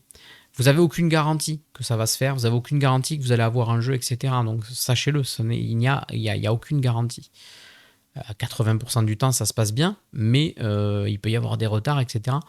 Voilà, par exemple, le Malia, que nous, on a pledgé il y a 4 ans, quoi. Qu'on a reçu ça, on aurait dû le recevoir au bout d'1 an et demi, on l'a reçu avec 2 ans et demi de retard. Donc, vous pouvez avoir des petits contretemps comme ça. Et puis, il y a même certains gens qui n'ont pas reçu leur boîte et qui ne recevront jamais leur boîte de certains jeux. Donc, il peut y avoir des déconvenus. Pour moi, le plus gros souci, ouais, effectivement, c'est les frais de douane, effectivement, qui parfois, et au gré des mouvements géopolitiques, peuvent devenir compliqués. Un jeu qui vous coûte, là, je sais pas, 50 €, vous rajoutez la TVA, vous rajoutez les frais de douane, etc. etc. En fait, vous recevez une facture finale, plus les frais de livraison, vous dites, oh, en fait, j'ai payé 100 balles, c'était pas ce que j'avais voulu, quoi. Continue en vrai, je connaissais la plateforme, donc plus facile de venir. Ouais, c'est vrai. C'est notre mission pour la fin d'année, là, et l'année 2027, il faut absolument qu'on fasse venir plus de monde sur Twitch et qu'on se fasse connaître comme ça. Voilà, parce que YouTube, c'est dur hein, d'arriver à faire grandir une chaîne YouTube, c'est compliqué, quoi. Par exemple, moi, avec The Last Saga, exactement, Arcon, voilà. C'était sur les débuts de la plateforme, il y a eu des dingueries de ce genre, livreur demandait des frais de douane, mais maintenant, c'est compris dans les frais de port, nous dit Dolman. Ok. Salut, Coq. Ben voilà. Dans tous les cas, Didi Cody, comme d'hab, hein, si tu as des questions, des trucs comme ça, sur le Discord, n'hésite pas à poser, et puis il y a des gens qui sont encore plus spécialistes, qui peuvent te répondre et te rassurer si vous hésitez sur certains projets. Des fois, vous pouvez dire, j'hésite sur celui-là, est-ce que vous pensez que c'est fiable? Et il y a des gens qui vont peut-être connaître les gens. Mais est-ce que Twitch est plus considéré par les éditeurs? Je pense que Twitch va devenir plus considéré par les éditeurs pour la simple et bonne raison que c'est du direct. C'est-à-dire que là, aujourd'hui, je sais même pas combien on est, parce que j'ai pas le chiffre, donc je sais absolument pas à combien de personnes je parle là actuellement, mais la vérité, c'est que 47, ben voilà, merci Arcon, donc on est près d'une cinquantaine. Les 50 personnes qui écoutent là cette émission, quand on donne une information, quand on présente quelque chose, je suis sûr que ça vous touche quasiment, vous écoutez, vous entendez, etc. Quand on fait une vidéo YouTube, on sait jamais combien de personnes on touche vraiment, les vues. Pour qu'une vue soit considérée, c'est 30 secondes en fait. Donc si une personne a regardé 30 secondes de votre vidéo, elle est considérée comme ayant fait une vue. Donc si vous avez fait 2000 vues, c'est bien, mais si vous avez fait 2000 fois 30 secondes, c'est pas forcément bien, alors que là, sur une émission d'une heure où il y a 50 personnes tout du long, on est sûr que les 50 personnes ont été là pendant une heure et elles ont vu les sorties, elles ont vu ce qu'on a à dire du jeu, etc. etc. Donc l'engagement est beaucoup, beaucoup plus fort sur Twitch, en fait. La réponse de la communauté est beaucoup plus forte, votre avis, il est vachement plus précieux. Donc c'est un média qui n'est pas encore considéré, mais qui va le devenir, j'en suis quasiment sûr. Sauf si Twitch fait faillite et la branche ferme, etc. ou des choses comme ça. Mais à ce compte-là, c'est YouTube qui va prendre le relais avec les directs. Je suis pas inquiet là-dessus. Mais vraiment, c'est quelque chose qui est très fort. C'est-à-dire qu'on a un accès direct à votre ressenti et on sait de suite si ce dont on est en train de vous parler vous plaît ou pas. Et ça, c'est imbattable. Sur YouTube, vous faites une vidéo, elle est vue, elle n'est pas vue, on ne sait pas trop. C'est flou. Don't Panic va sortir l'autre jeu d'abord. Oui, Anastir. Je crois que c'est de ça dont tu vas parler. Sur des gros projets comme Open Realms, aucun risque. Ouais. Alors, s'il ressort en financement participatif en 2027, c'est This is the Game qui reprend le développement. Et ouais, This is the Game qui reprend pas mal de choses. Ouais. Ok, en tout cas, Kaelora, très chouette. Voilà. Pour revenir sur celui-là, je trouve ça pas mal. C'est joli. Ça me plaît bien. The Old King's Crown, si j'arrête de mâcher mes mots, on en a déjà parlé. Forge qui peut, on en a parlé la semaine dernière, on les a vus à Cannes. Decimus TCG, encore un TCG. Moi, je suis halluciné. Franchement, les TCG, c'est ouf de voir qu'il y en a encore qui sortent. Je crois que ça a été fait par un créateur de contenu, ce Decimus, il me semble, parce que j'ai vu des choses comme ça. Maxime Tchouroukian, il me semble que c'est pas n'importe qui. Il y a longtemps, une mystérieuse météorite s'est écrasée au cœur du monde, libérant d'étranges énergies magiques et donnant naissance au cristal de lune, une source de pouvoir immense convoitée par tous. Depuis, de puissantes factions menées par de redoutables commandants s'affrontent dans une lutte sans fin pour s'emparer du cristal et imposer leur domination. Alliance fragile, trahison et bataille décisive façonnent l'équilibre du monde. Dans Decimus TCG, vous prenez part à cette guerre stratégique, déployez vos forces, utilisez de puissants pouvoirs et lancez-vous dans une course pour contrôler le cristal de lune, car son pouvoir décidera du destin du royaume. Decimus TCG est un jeu de cartes imaginé par Sixen. Ici, stratégie et collection s'unissent dans une expérience de jeu riche et compétitive où chaque duel raconte une histoire. Moi, je suis très curieux de TCG. On y va. On va regarder qu'est-ce que ça dit. Il voulait 40 000 euros. Déjà, il y a 200 000 euros. 463 personnes se sont pris d'amour pour ce jeu. On va regarder ça. En tout cas, en termes d'artwork, ça a l'air d'être assez quali. Voyons voir. C'est français, c'est anglais? Notre monde. C'est français. C'est fracturé. Son équilibre a été bouleversé. À tout jamais.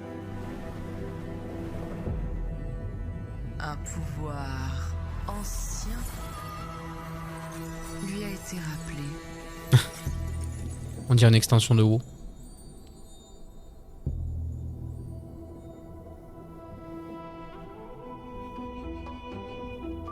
Pouvoir. 2 minutes le trailer. Enivrant. Bon, visuellement, musicalement, c'est très bien.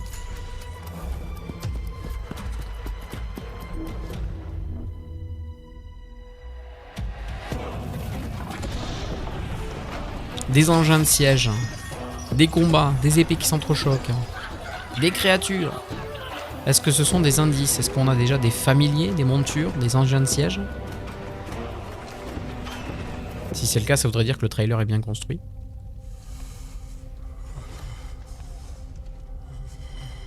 En tout tout cas, il y a quand même des moyens qui ont été mis sur la réalisation de ce trailer.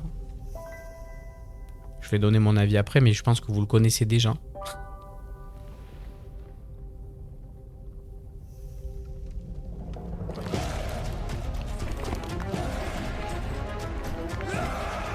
Tu pledges? Non.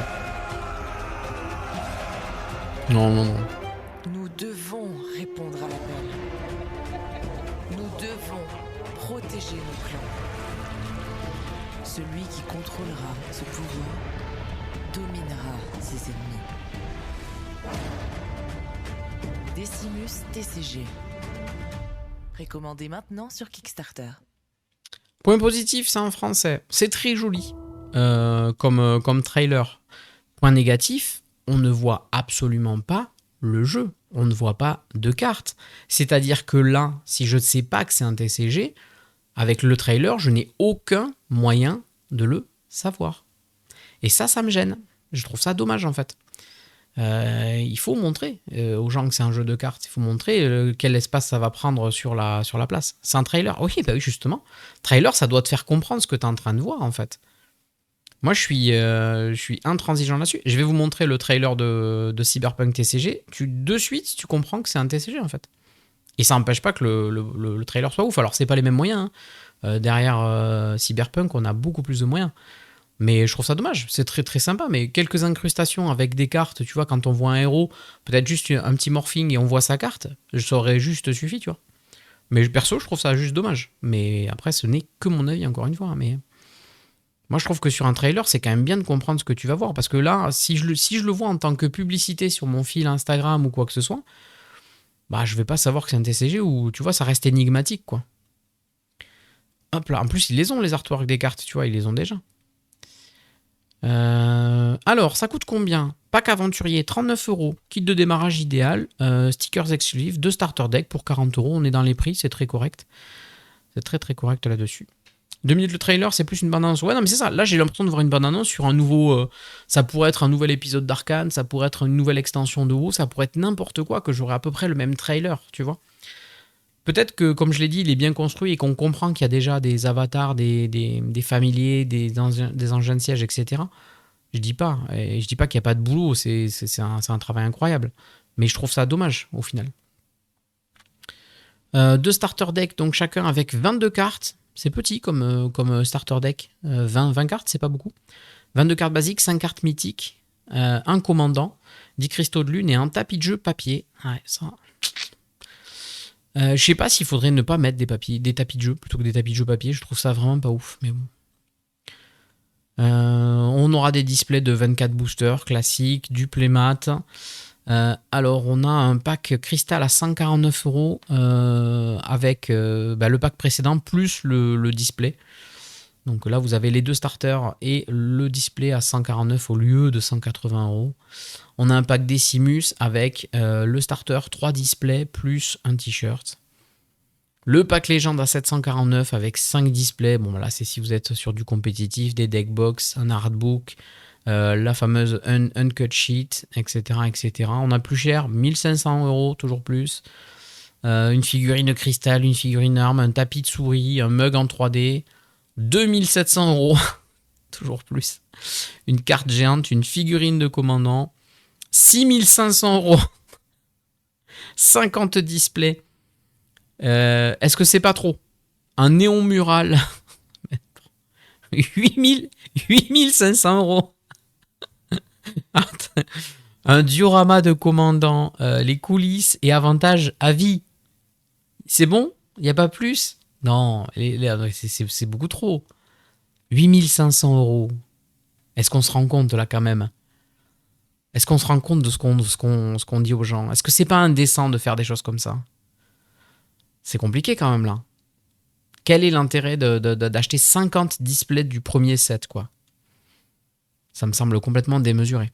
Il y a des rideaux? Ouais, je ne sais pas. Mais ça, là, à partir du moment où on a dépassé je pense qu'on se sera arrêté au pledge à 1500, j'aurais dit ok. Mais alors non, pas un des 100, mais 2. C'est beaucoup. C'est prévu pour être livré en janvier 2027, c'est pas très très loin. Ça, c'est d'ailleurs un sacré challenge, hein, j'imagine, dans dans le monde du TCG d'arriver à faire imprimer ça en moins d'un an, là, dans le calendrier de tous les TCG. Je pense que les grands gagnants, c'est les usines qui produisent les cartes de TCG. Eux, ils doivent être hyper contents, je pense. Je trouve que le pack d'aventurier est très correct si on veut juste découvrir le jeu, 39 € pour avoir les 2 decks. Je pense que le pack à 150 € pour avoir les 2 decks et un display, si on veut vraiment se lancer dans l'aventure, c'est bien. Tout ce qui vient après, allez, 379 et 750 si vous êtes compétiteur et que vous voulez avoir 5 displays et maximiser vos decks au début, etc. Faire de la revente sur les premières cartes. Au-delà, ça devient too much après. 1500, 2600, enfin...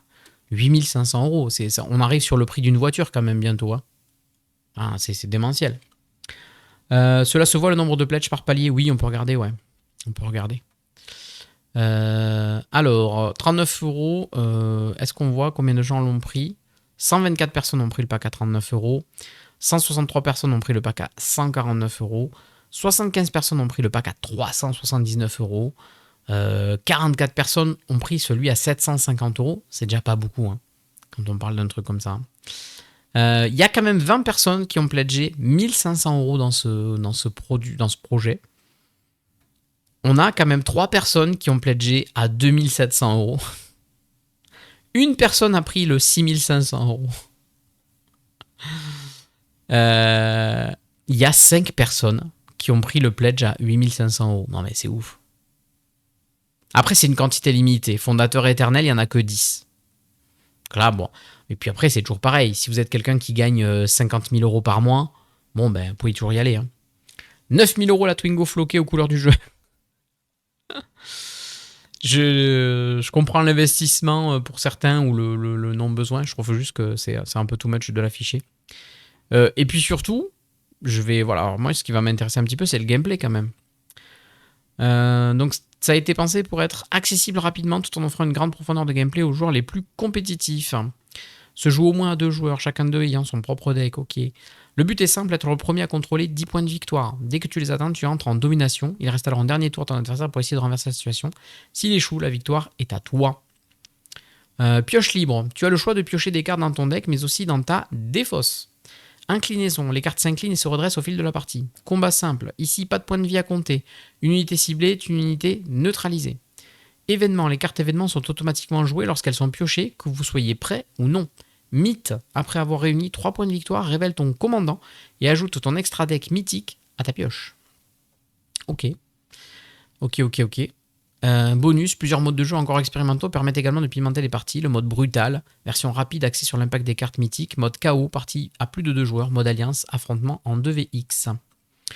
Un deck est composé de 20 cartes basiques, de 1 à 3 cartes commandant, chacun accompagné de sa suite de 5 cartes mythiques. Et chaque fois que tu révèles chaque fois que tu contrôles un certain nombre de points de victoire, tu peux révéler ton commandant et donc rajouter dans des decks, quoi. Comment tester le jeu? Avant même cette campagne, le jeu a accumulé plus de 2000 heures de playtest. Ok. Mais les mots donc peu de valeur face à de vraies parties. 2 démo decks entièrement jouables seront à votre disposition très prochainement sur Tabletop Simulator ou en print and play et dans certaines boutiques partenaires. La première collection de Decimus TCG avec 3 factions se compose de 149 cartes. Ok, dont 62 unités, 63 actions, 12 commandants, 12 événements. Système de rareté. La rareté ne rend pas les cartes plus fortes. Une carte rare n'est pas plus puissante en jeu qu'une carte commune. Elle est juste plus jolie, j'imagine, mais ça c'est très bien. Illustration alternative ou étendue, bordure et interface revisitée, des effets d'impression spéciaux, brillance, texture, finition haut de gamme. Les raretés sont communes, peu communes, rares, légendaires et secrets. Pas mal. Il y a les drop rates, tout est... Bon, ça c'est vraiment quali, il n'y a pas de problème. Les artworks sont très jolis. Vraiment, c'est beau. Ça, aucun souci là-dessus. Ça a l'air d'être assez chouette en termes de gameplay. Decimus est un monde riche et tourmenté animé par 5 grandes forces connues à ce jour. L'Assemblée, les Decimus et 3 grandes factions, les Furies, les Oracles et les Rôdeurs. L'Assemblée, une entité mystérieuse, ok. Elle domine Decimus depuis des temps immémoriaux. Ses membres restent inconnus, mais leurs armes, technologies et légendes surgissent à chaque conflit. Indifférente au cas où, elle offre parfois du cristal de lune aux commandants les plus brillants, manipulant l'équilibre des forces comme une vaste expérience. Le Decimus, les Furies, les Oracles en bleu et les Rôdeurs en vert. Ok. Né d'une volonté claire, Decimus proposait un TCG compétitif exigeant, mais libéré des mécaniques commerciales agressives du marché actuel. Pour garantir cette liberté créative, le projet est intégralement autofinancé sur fonds propres, assurant une indépendance totale de nos choix artistiques, ludiques et éditoriaux. Ici, pas d'IA. Eh oui, bien sûr, bien sûr. Alors tout à l'heure, Dolmor, il disait c'est dommage de le spécifier, mais effectivement, ça va devenir un argument marketing, ouais, bien sûr. C'est comme le bio, pareil. Production française, ça c'est plutôt bien. Hein. C'est un projet fait à la main avec patience, beaucoup d'exigences. Ok. Et donc effectivement, c'est Maxime Tchouroukian, fondateur à l'origine du jeu et de son univers, et qui a accompagné d'autres personnes, qui est streamer et créateur de contenu, je crois. Hein. Il y a un remerciement. Ok. Bon, le projet est quand même assez carré, globalement. C'est prévu pour être livré dans pas longtemps. Par contre, voilà, aujourd'hui, se lancer dans un TCG, c'est pas de tout repos. Hein. Hop. Attendez, j'essaie de vous lire un petit peu. Hop. C'est la fête à la pioche. Ouais, c'est ça. Mince, moi je croyais que c'était 8,49€ et pas 8400. Mon banquier risque de m'appeler. Salut Damsou. Je reste en lurk sans le son pour la suite, ça marche. Cela me paraît peu comme carte différente. Pas beaucoup. Streamer de LOL, nous dit Ténéret. Ok, je ne savais pas. Je ne savais pas. Bon, c'est quand même joli hein, comme projet. Mais c'est vrai que si on prend Cyberpunk TCG, est-ce qu'il est sur ça? Je crois qu'il est sur Kickstarter. Bam. Ça, c'est la vidéo que je vous sors ce soir. On n'a pas le trailer ici. Quel dommage. Mais regardez le trailer à l'occasion, vous verrez... c'est quand même très très chouette. Est-ce qu'on y a accès si on y va là-dessus, sur le trailer? Ouais, il est là. Donc là, tu as les images du jeu vidéo. Et rapidement, hop, ça te dit, voilà. Tu as intérêt de jouer à tes cartes comme il faut, mon gars. Cyberpunk TCG. Et là, tu as des cartes de suite. Voilà. Des recrues. Bam, bam, bam. Des unités. Montre tes équipements chez le charcudoc. Pim, pim, pim. Voilà. Avec les légendes. Et juste ça, moi je trouve que ça change pas mal la donne. Réveille-toi, samouraï. On a un deck à créer. Voilà, fais équipe. Pim, pim, pim. Des cartes. On retrouve tout l'univers du jeu. Prendre l'équipement. Hop, tu mets l'équipement sur tes unités. Enfin, je trouve ça hyper clair, quoi. Après, ils surfent sur la vibe du jeu et tout ça. Hein. Écrase tes rivaux, etc., etc. Mais c'est très très chouette, ça. Pam. Hop là. C'est le next step logique pour fidéliser sa communauté. Je viens de recevoir la dernière update de Aura Games Legends. Pas de bonne nouvelle, il encaisse un nouveau retard alors que les premiers exemplaires ont été vendus sur Cannes. Ah mince! Ah ouais, il m'a pas dit. Alors que ouais, Rémi m'a pas dit.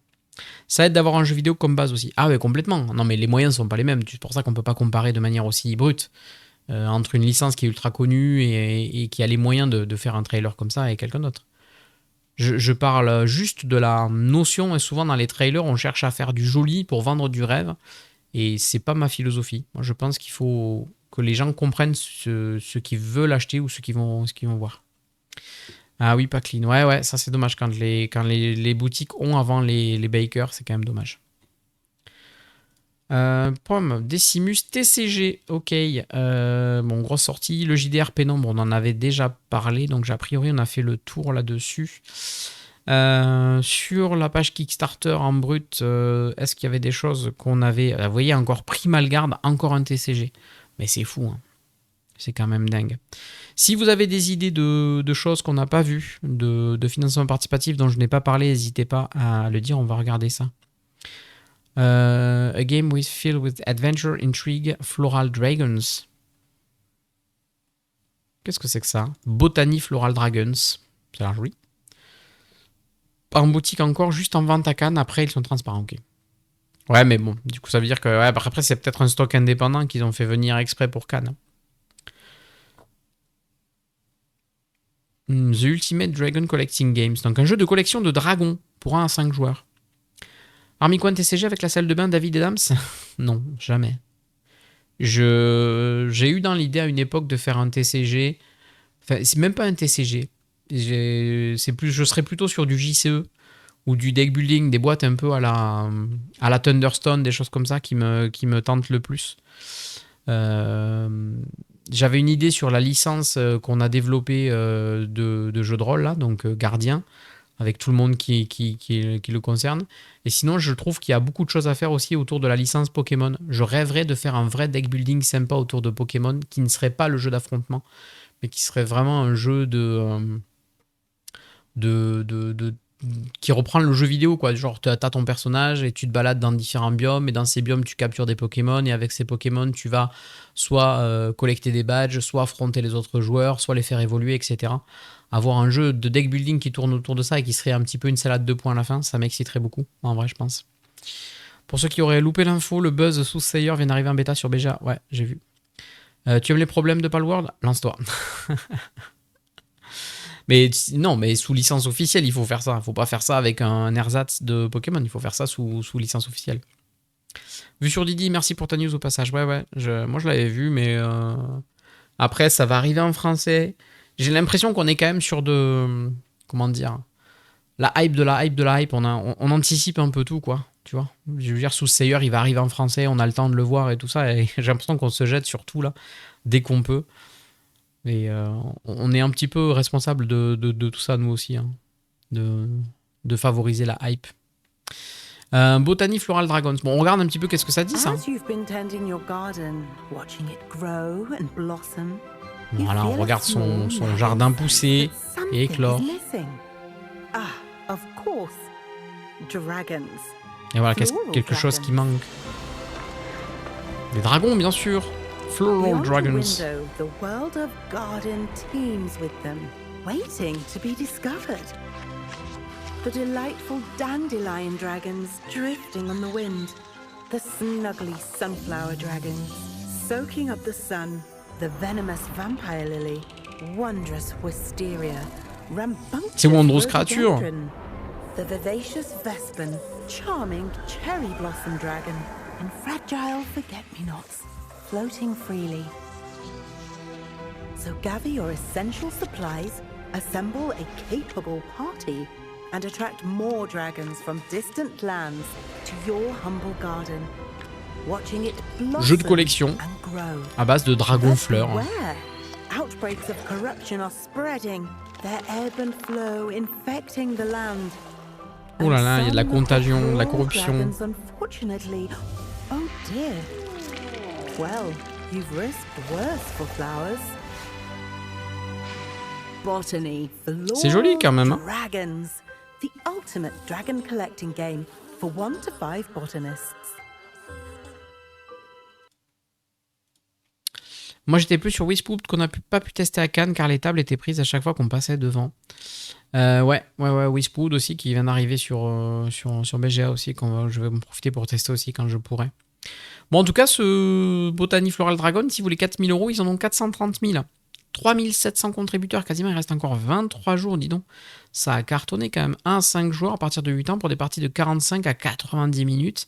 Jeu dans lequel on va se déplacer sur le monde, récupérer des cartes, construire un espèce de jardin et collectionner des dragons. Ouais.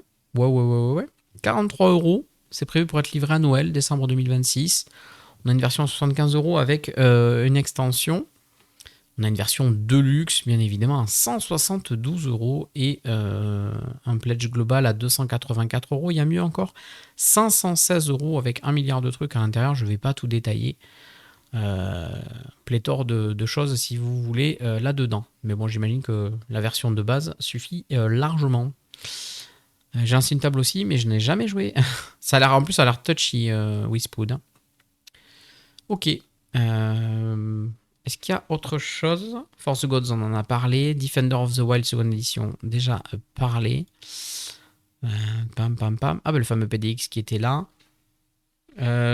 Cryptozoic qui sort Mortal Kombat. Cryptozoic, on vous a montré justement Injustice. On va aller regarder qu'est-ce que c'est ce Mortal Kombat. Get over here, get over here. Mortal Kombat 1 enters the arena of deck building games with deadly new games mechanic and familiar combatant avec un K. J'adore Mortal Kombat. Ah, c'est un jeu que j'aimais bien sur console quand j'étais gamin avec les fatalités et tout. C'est vraiment trop cool. Mortal Kombat. Est-ce qu'on est dans le Cerberus deck building game? Est-ce que c'est dans la même gamme de leur truc de deck building? C'est rigolo. Avec Raiden, Sub-Zero. Salut Isa. It's time to fight. Fight.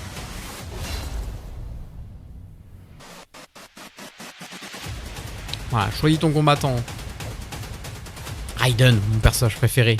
Liu Kang, Kitana. Ouais, get over here, c'est ça, ouais. Donc la prochaine évolution du jeu de deck building. Ouais, c'est ça, je pense qu'on reprend le même principe. Hein. Ah, fatalité, finish him. Fatality. Ah, ils ont gardé les cartes de fatalité. Trop bien.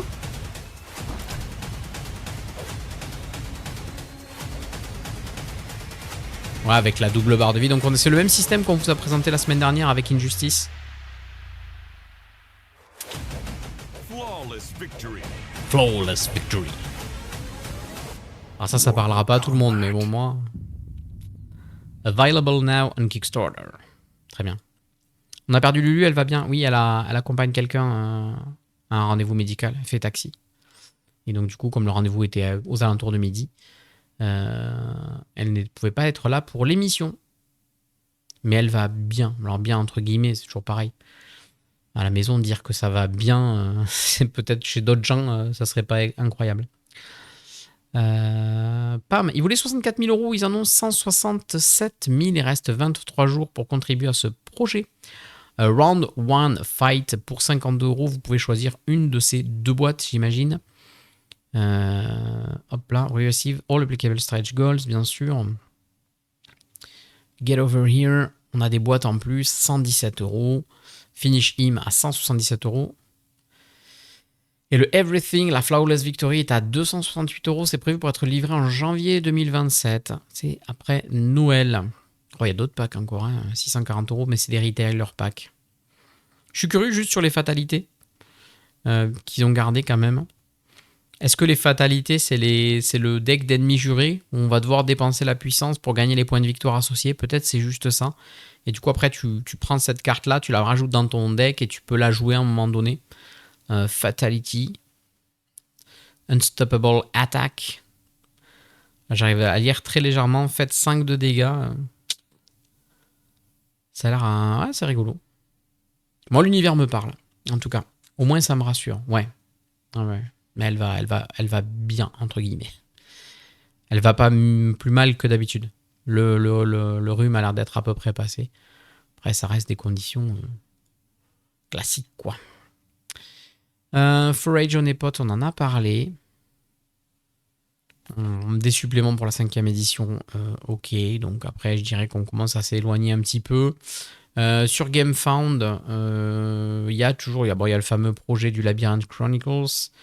Il y a le Queen Alice dont on a parlé.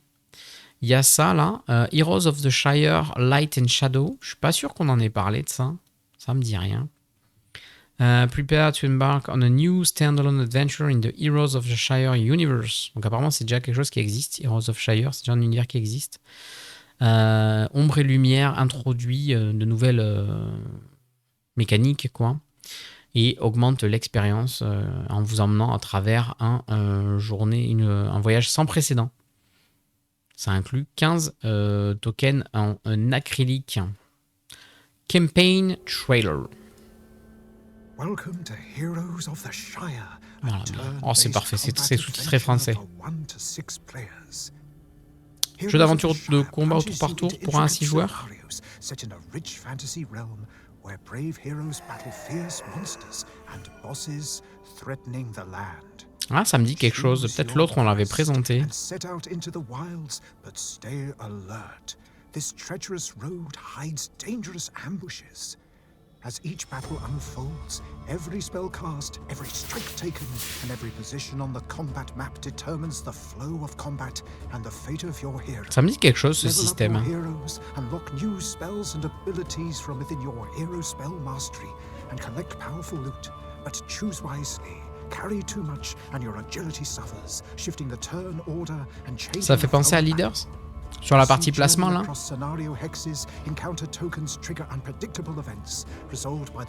Jeu d'aventure, on se déplace, on fait des découvertes, il y a des jetons qui vont déclencher des événements.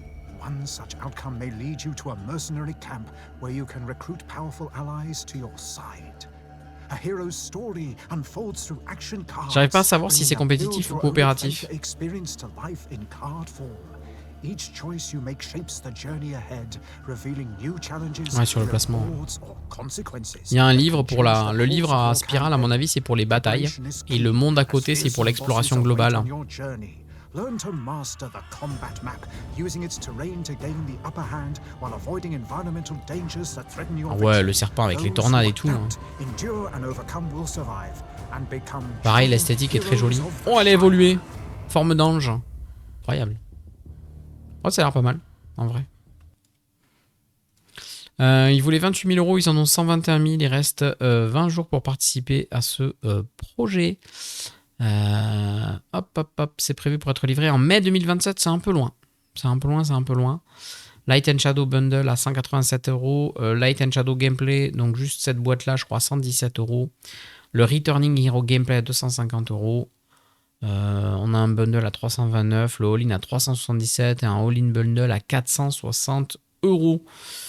J'arrive juste pas à savoir si c'est coopératif ou compétitif, si chaque héros joue pour sa tronche, entre guillemets, ou si on joue quand même à peu près tous ensemble.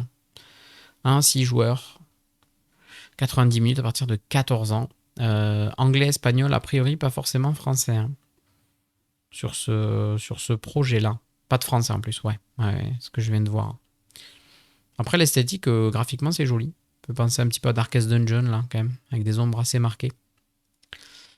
Ça, je sais pas ce que c'est. Cloud War Tales Nuvitrum. Ça vous parle, ça? Is a tactical, asymmetrical deck building game for 1 to 4 players, playable competitively, cooperatively, or even solo.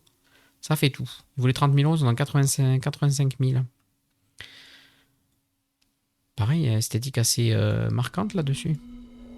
Beyond the veil of unexplored clouds, rise forests, settlements, and cities where the races of a magical world dwell.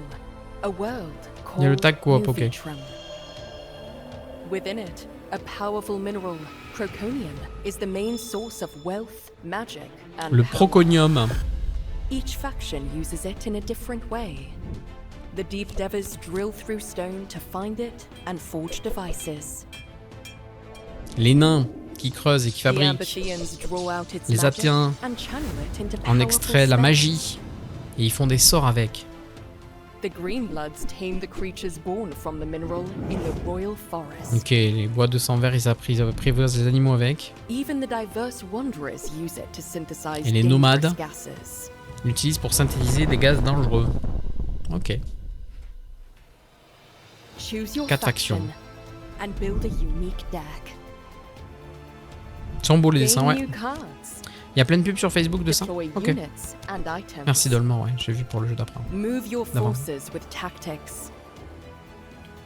And turn cards into crystals to activate your units and defeat your rivals. Fight in competitive or cooperative mode. Donc là, tu peux across jouer, hein, tu different peux choisir de story-driven faire scenarios coopératif ou to compétitif. stop evil from flooding the realm. You can also embark on a dangerous adventure, Oh, alone or together, il y a une campagne aussi. against a terrible threat from the past, where your choices will decide the world's future.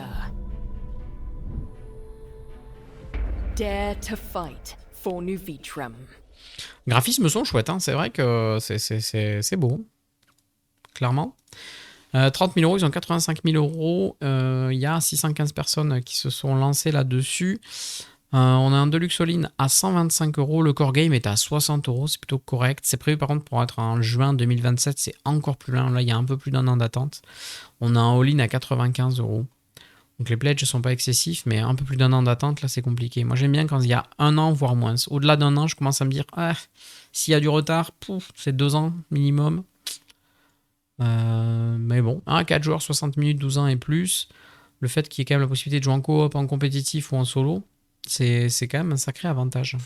Je vous souhaite une bonne après-midi les copains. Je vous dis à demain 17 h pour le blabla du mercredi. En attendant, portez-vous bien, amusez-vous bien. Et puis à demain. Ciao, ciao les copains.